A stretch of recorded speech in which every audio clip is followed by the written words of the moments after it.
Кургатылган кара өрүктүн кагын мындай дасторконго койсоң эч ким жебейт. Ал эми куртка аралаштырып жасап койсоң жештүү болот.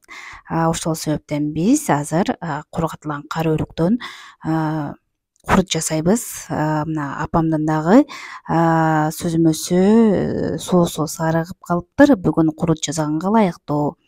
Алгач биз мынакей чөбөгө деп коет, чөбөгө айрым жерлерде тыбыт дейт.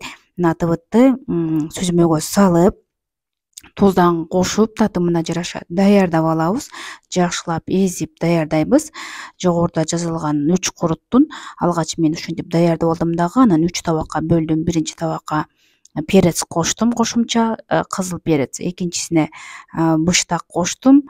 Ал эми үчүнчүсүн бөлүп алганга буга мен азыр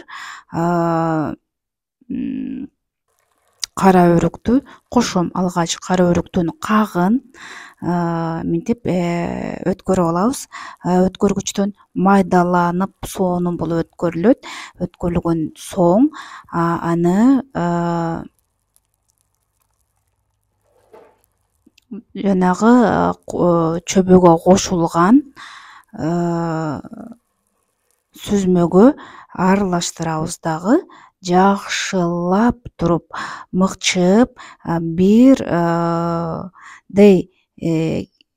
баягы тең толук жакшы аралашкандан кийин аны тоголоктоп туруп тоголоктоп туруп идишке тизеп алабыз. Мынакей көрдүңүздөрбү? Азыр идишке тизип жатам.